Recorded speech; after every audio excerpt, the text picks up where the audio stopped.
Whoop! What up guys? Welcome to another series of Pana Series. Kakaibang adventure ang gagawin natin guys ngayon. Tingnan nyo naman, maulan pa. Habagat. Susubukan nating mag solo camping. Survival mode. Ayusin lang natin ang ating mga gamit. Wala tayong mga kasamang spero ngayon kasi mga busy sila. So ang gagawin natin ay testingin nating mag solo camping. Sa Imelda tayo pupunta. San Juan.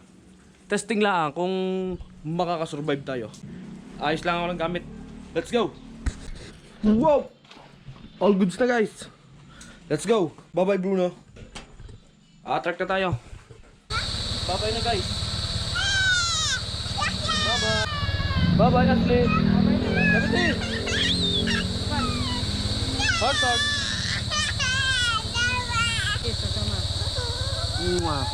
Bye bye heart heart.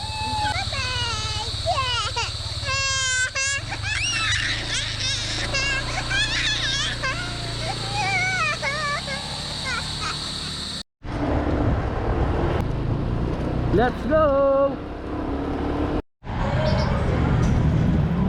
Yon! Stay in my bed. Salipan na tayo guys. Lipan na yarn.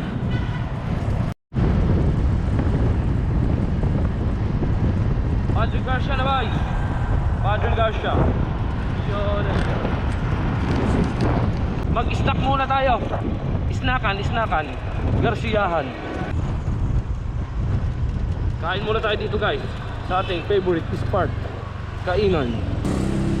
Paradahon muna. Paradahon, kuro kainon.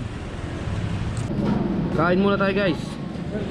Dito tayo sa may Garcia. Ang ating spot. Time check muna. 7:21. Alas 7. Doon, siguro mga 9 tayo. 9 dadating doon o kaya mga 8:30. Kain muna. Tapos na tayo magdusmog guys. Balik na ulit tayo sa biyahe. Let's go. Busog na. Iyon, nakapost na eh. Kayanin kaya solo camp survival. Let's go. Attack na ulit. Medyo na ambon na. Backdoor. Kailangan yata natin magkapote guys. Ambon na.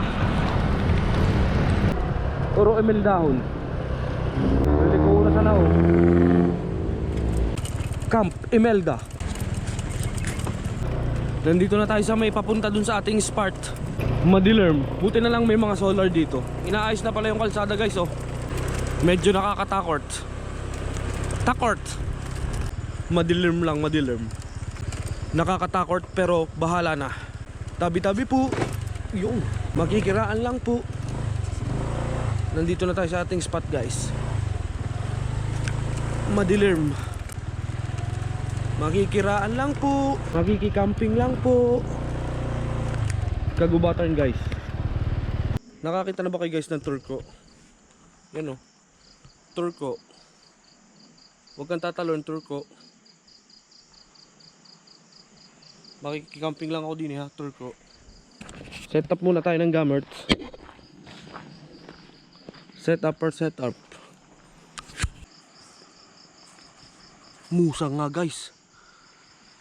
Malaki na musang. Nakatingin sa atin guys. Nandito sa may puno. Medyo malaki na. Musang yarn. Diyan ka lang, bantayan mo lang ako. Huwag mong ngangat-ngatin ang mga dala kong gamert. Ayos na ang ating setup. Yan ang ating tutulugan ngayong gab-air. Pero bago tayo matulog, mag-spear fishing muna tayo. Yan, diyan tayo tutulog mamaya. At ito ang kagubatan. At ito ang ating munting bonfire. Tapos nandun ang dagat. Diyan tayo mamamana mamaya sa dagat. Medyo nawawala yung alon. Tapos nandun pa rin yung kaibigan nating musang. Nakabantay ang ating kaibigang musang. Nalisik pa ang mata guys. Okay, set up naman ako ng pang spear fishing.